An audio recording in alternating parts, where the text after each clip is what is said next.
Ang ingay ng hangin na nagmumula sa siwang ng pinto. Ang paulit-ulit na beep ng security system ay may halong tunog ng tungkod na kinakalagad sa sahig na gawa sa kahon. Noong nakaraang tag-araw, pinlano ko ang inaakala kong paglalakbay ng aking buhay. Isang bagong kotse. Isang mahabang paglalakbay sa walang estado. Mga pagpupulong kasama ang malalayong kamag-anak, mga kaibigan noong bata pa ako ay nanumpa na hinding-hindi ko makakalimutan. Nanaginip ako tungkol dito sa buong taglamig. Ngunit ang buhay ay walang pakialam sa iyong mga pangarap. 5 araw bago umalis, nawalan ng kontrol ang isang kotse at nabangga ako habang tumatawid ako sa kalsada. Isang air pillow ang lumabas. Isang nanlalamig na bitak ang nagmula sa kanyang kaliwang tuhod. At ilang segundo lang ang lumipas, lahat ng inihanda ko sa loob ng ilang buwan ay umusok. Tunog ng drilling machine, tunog ng hammering steel, blurry images crossing gabi. Ilang linggo akong nakakulong sa sarili kong bahay.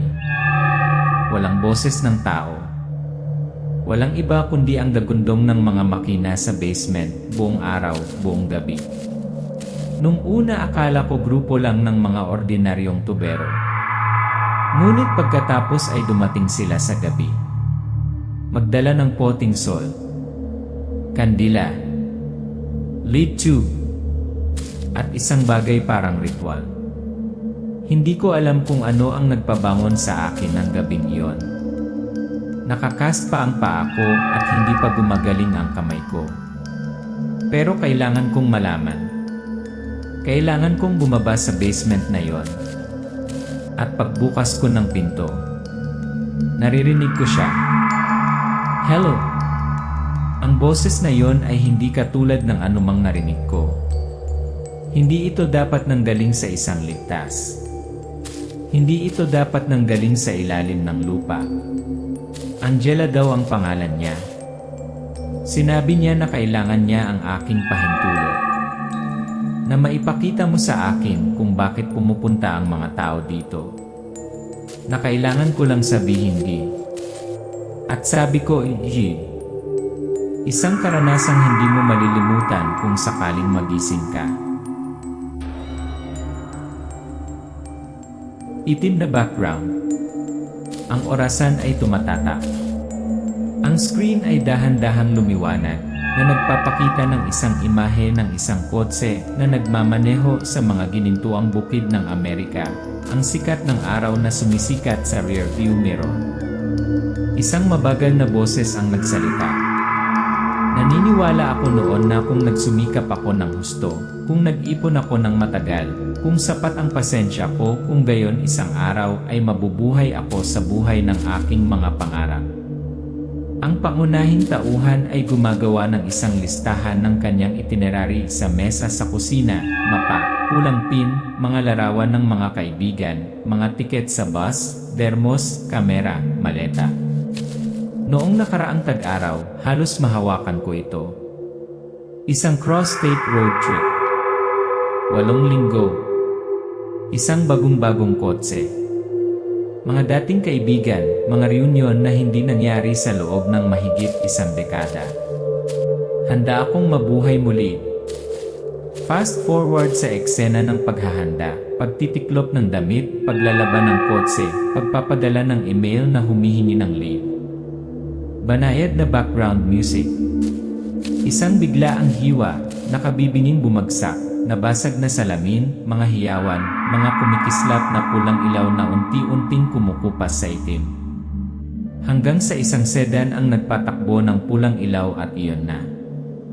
Leg in cast, arm in splint, phone fell out of hand kapag tumatawag para kanselahin ang appointment. Dahan-dahang umikot ang kamera sa madilim na kwarto, tanging ang beep-beep-beep. Natunog lang mula sa security device ang maririnig. Napilitan akong manatili sa isang bahay na araw-araw naging estranghero. Ang maleta ay nakalatag pa rin sa tabi ng pinto. Lahat ng plano naging basurang papel.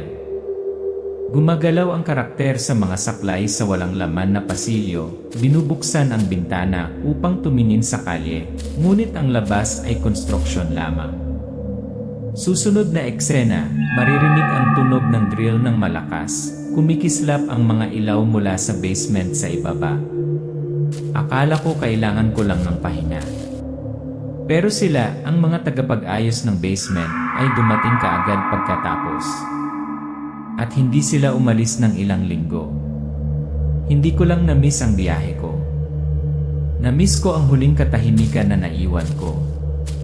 Mga larawan ng mga chainsaw, material na truck, ang patuloy na pagbeep ng mga babala sa pintuan ng seguridad na may halong humahalong hangin habang ang mga bintana ay sarado sa init ng tag-araw.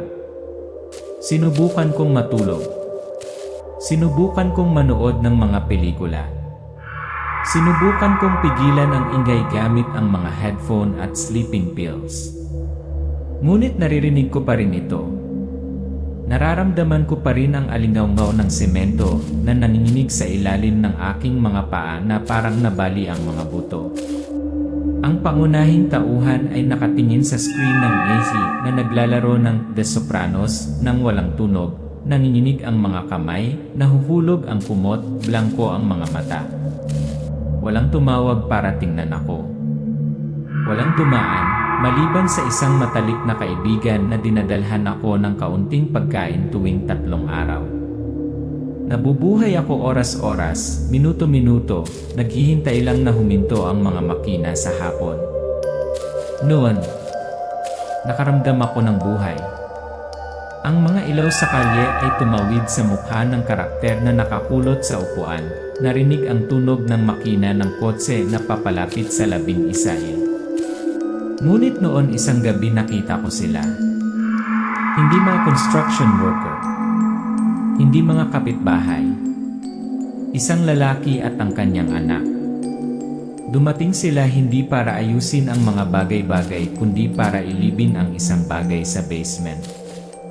Larawan sa pamamagitan ng kurtina, pickup truck na naka-back up, 2 tao na may dalang potting soil, mga kandila, mga metal na tubo. Nagtagal ang eksena, kumikislap ang mga flashlight sa basement na parang isang ritual. Ang tunog ay nawawala na iniiwan ang paghina ng pangunahing tauhan sa kadiliman. Nagsimulang magbago ang background music sa isang malambot at nakakatakot na tune, parang may kumakanta sa malayo. Hindi na ito nag-drill. Hindi na nag-aayos. Hindi na nakahiwalay pero may tumatawag sa akin. Pabulong, malambot, at nakakatakot na pamilyar. Madilim na screen. Lumilitaw ang puting teksto sa isang itim na background. Naranasan mo na bang malungkot na narinig mo ang isang boses na tumatawag mula sa lupa?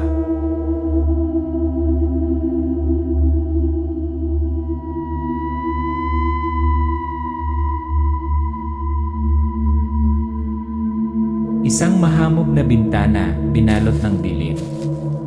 Mga tunog, paghinto ng truck, pagbagsak ng lupa, pagkalansing ng mga kandila.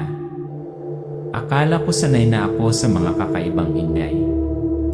But then one night, hindi na yon drilling sound. Kinunan ng mula sa likod ng kurtina ng bintana, sumilip ang pangunahing karakter. Isang pickup truck ang nakaparada sa gabi.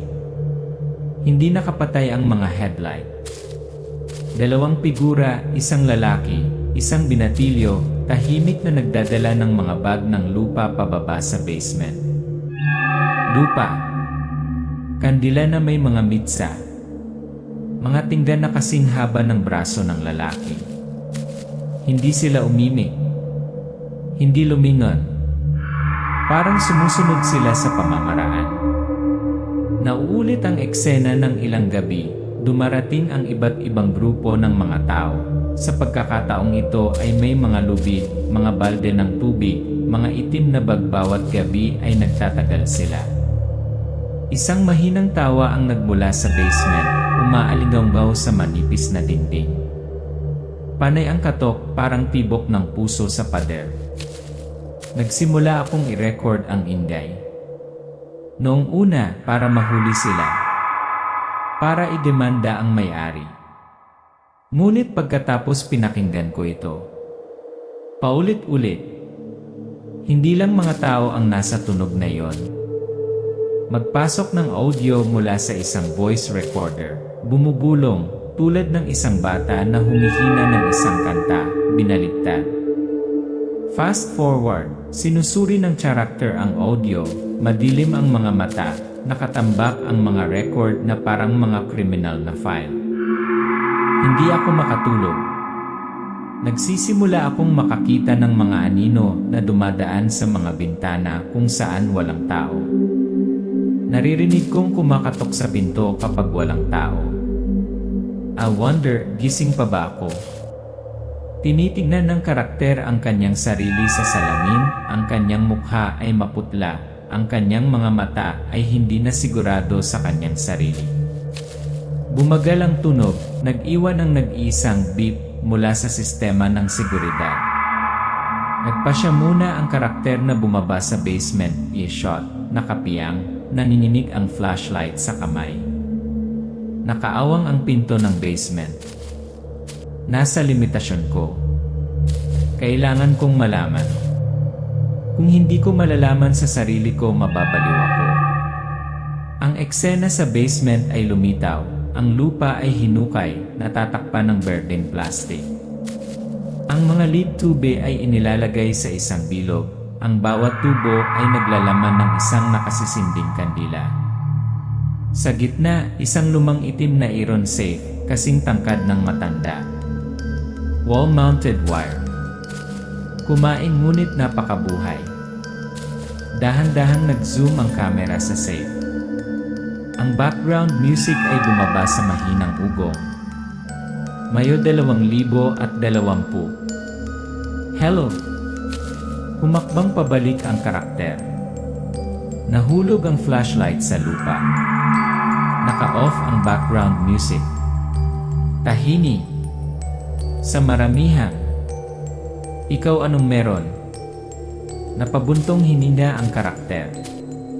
Ibalik ang flashlight.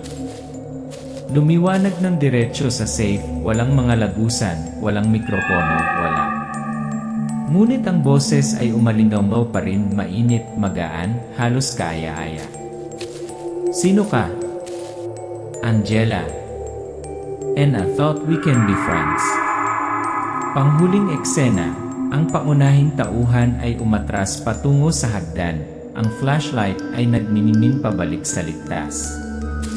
Ang background music ay tumataas na parang undercurrent. Ipinapakita ng screen ang teksto. Hinihintay ka niya sa dilim.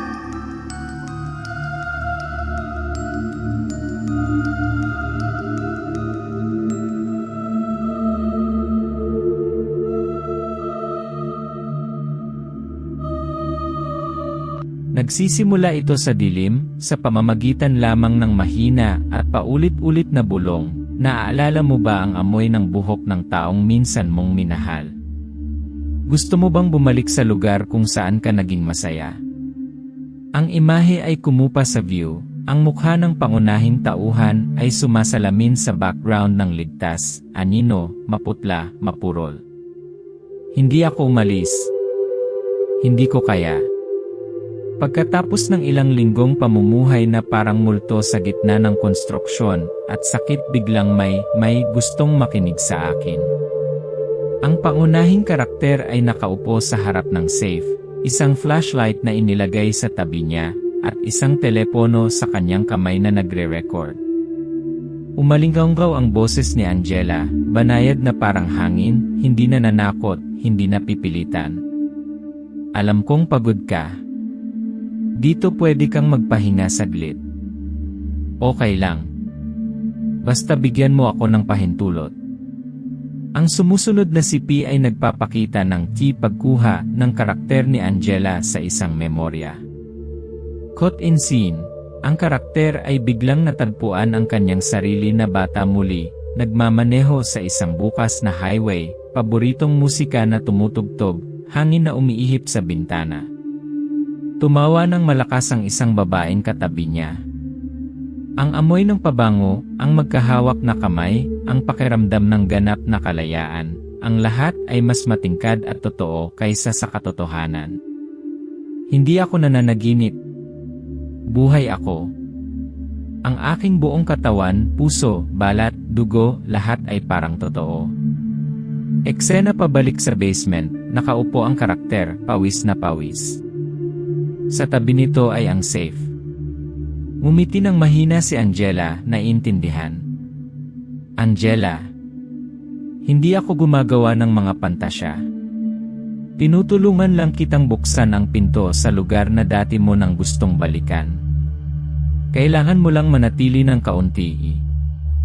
Fast forward, sa mga sumunod na araw, paulit-ulit na bumababa ang karakter sa basement. Mas mahaba at mas mahaba. Siya ay nagiging mas bata, at mas bata, sa kanyang mga panaginip, binalikan niya ang kanyang kabataan, nakilala ang kanyang namatay na mga magulang, at niyakap ang kanyang dating kasintahan. Ang magagandang alaala ay hindi na nalilimitahan ng panahon. Nagsimulang ipakita ng kamera ang iba pang mga tao na nandoon din, mga lalaki, babae, matanda at bata, nakahiga sa tabi ng silong, mga kandilang kumikislap, mga mukha na mapayapa. Akala ko mag-isa lang ako. But it turns out madaming tao din dito. Dream din nila. Ayaw din umalis. Lumipat ang eksena sa inner world ni Angela, isang mapayapang isla, ang dagat na humahampas sa baybayin, acoustic music sa di kalayuan. Binubuhay ng mga tao ang nawala sa kanila, muling yakap ng isang bata ang kanyang ina, kumakanta ang isang matanda sa huling pagkakataon. Pumuwesto si Angela sa pagitan nila, ang kanyang kamay ay marahang dumampi sa bawat isa sa kanila, ang kanyang ngiti na kasing lambot ng hamog. Hindi siya demonyo. Hindi siya multo. Isa siyang regalo. Isang kaligtasan. Isang anghel para sa mga nalulungkot. Ngunit pagkatapos, ang background music ay nagsisimulang kumaluskos at mag-distort. Flashback, may seizure ang isang lalaki habang nagising siya sa panaginip. Hindi maalala ng isang batang babae kung gaano na siya katagal sa basement. Nawalan ng oras ang isang mag-asawa, nakatingin sa isa't isa nang hindi alam ang pangalan ng isa't isa. Ang oras ay hindi lumipas tulad ng nararapat doon. Nagsimula akong nakalimutan ang mga pagkain. Nakalimutan ko ang aking gamot. Nakalimutan ang aking tunay na pangalan. Hindi ako sigurado kung ako ay nabubuhay o humiram ng kaligayahan sa ibang bagay. Eksena, bumalik sa realidad ang tauhan, nanginginig ang mga paa, sumasakit ang dibdib, parang hinigop ang buhay. Mas payat ang katawan. Ngunit tumawag pa rin si Angela, matamis pa rin ang boses niya, nakapapawing pagod pa rin. Angela, ringing in my head. Huwag kang mag-alala. Ito ay isang maliit na halaga na babayaran para sa buhay na nararapat sa iyo.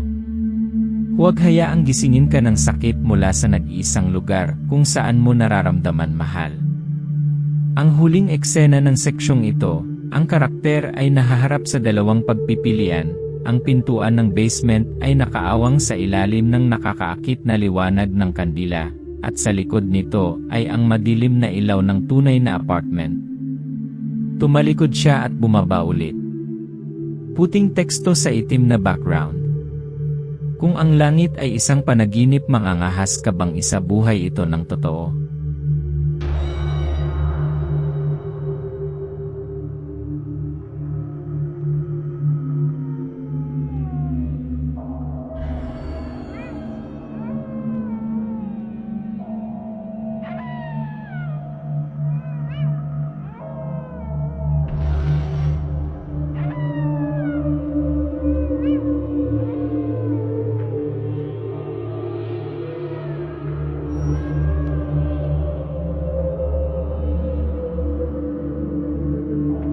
Nagbukas ang pelikula nang nakangiti ang pangunahing tauhan, nakaupo kasama ang kanyang patay na ina sa isang kahoy na bahay sa tabi ng dagat. Umihip ang hangin, marahang humampas ang mga alon. Mainit na kulay, pulang liwanag ng paglubog ng araw na parang seda.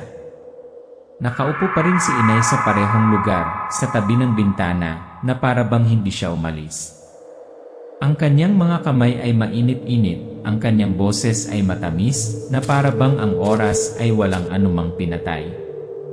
Ibinaling ng karakter ang kanyang ulo upang tumingin, ang mga tao ay nagsasaya rin sa kanilang sarili. Ang iba ay naghahalikan, ang iba ay kumakanta, ang iba ay sumasayaw sa paligid ng apoy malapit sa dalampasigan. Dahan-dahang lumalayo ang kamera, nagpapakita ng dagat ng itim, kumikinang na pula na parang dugo. Ang ilang mga tao ay lumusong sa tubig, lumangoy, tumawa ng malakas. Lumitaw si Angela sa likod, nakangiting walang salita. Angela, today is special. Tonight, ilalapit kita sa akin kaysa dati. Ang mga tao ay nasasabik at masaya. Maligaya ang kapaligiran. Lumabas si Angela sa gitna ng karagatan, nakatayo sa tubig, nakaunat ang mga braso.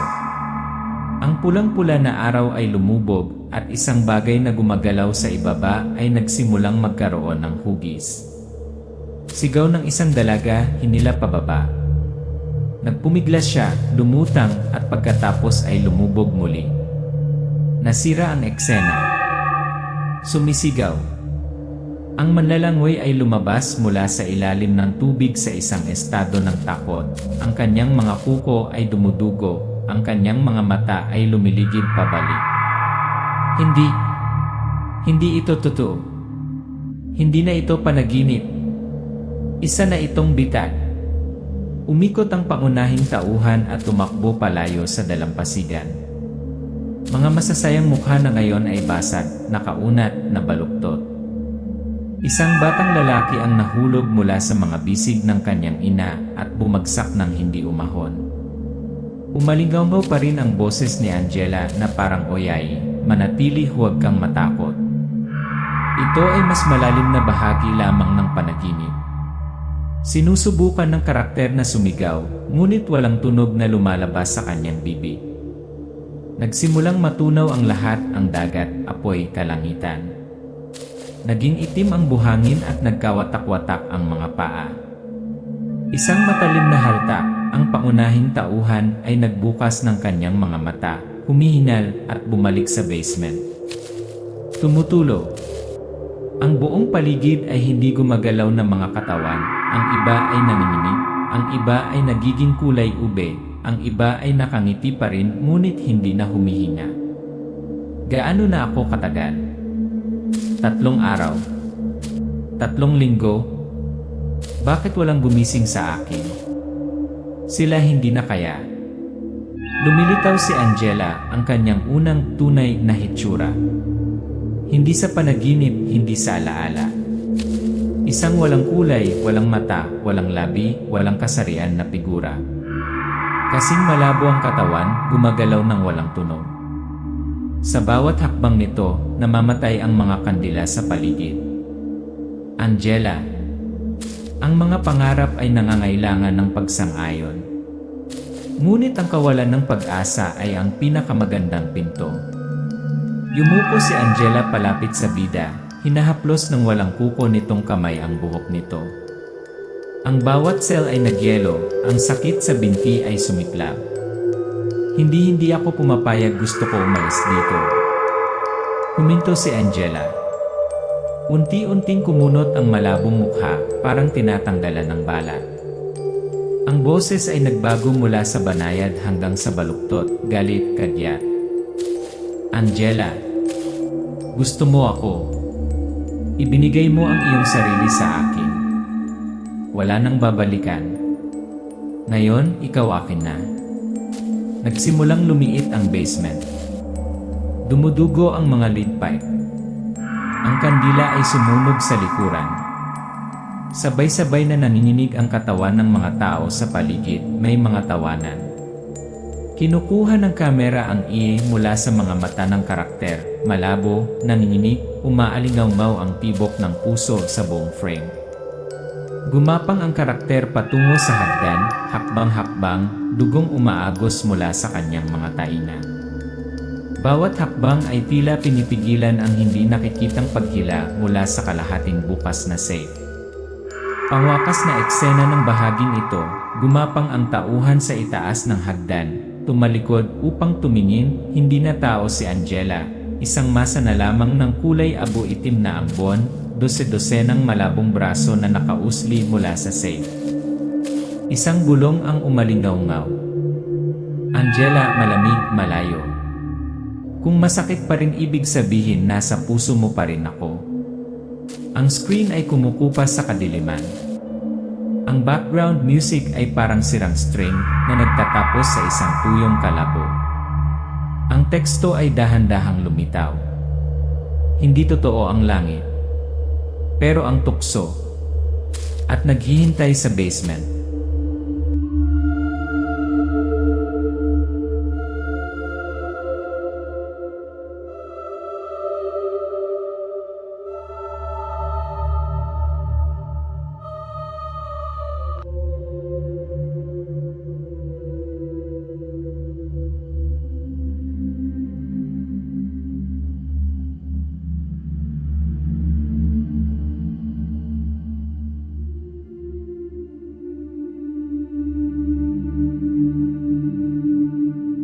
Nagsisimula ito sa tunog ng heart rate monitor na beep beep beep.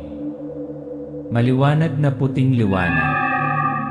Nag-blur ang screen na parang natatakpan ng tubig, pagkatapos ay dahan-dahang ibinalik ang focus. Scene, kisame ng ospital. Nagising ako sa amoy ng antiseptic, fluorescent na ilaw, at may tumatawag sa pangalan ko. Isang pangalan na hindi ko na matandaan na tinawag. Eksena kung saan nakahiga ang pangunahing tauhan na hindi gumagalaw. Pangit ang mukha, may benda ang mga paa, maulap ang mga mata. May sinabi ang doktor sa nurse, 3 araw maswerteng nabuhay. Inalis ng medical staff ang e-tube, tumawag ang pamilya ngunit walang dumating. Ilang tanong ang pulis at saka umalis. Walang nagbanggit ng ang natitira. Walang pangalan, walang balita, walang nawawala. Nagtanong ako tungkol sa cellar. Tungkol sa ligtas. Tungkol sa lalaki kasama ang kanyang anak at ang lupa. Walang nakakaalam. Walang nakaalala. Bawat bakas ni Lamon. Bumalik sa bahay, mahinang ulan. Mga ambulansya, pulis, construction worker, wala na lahat. Ang silong ay tinatakan ng bagong semento. Wala ng pinto.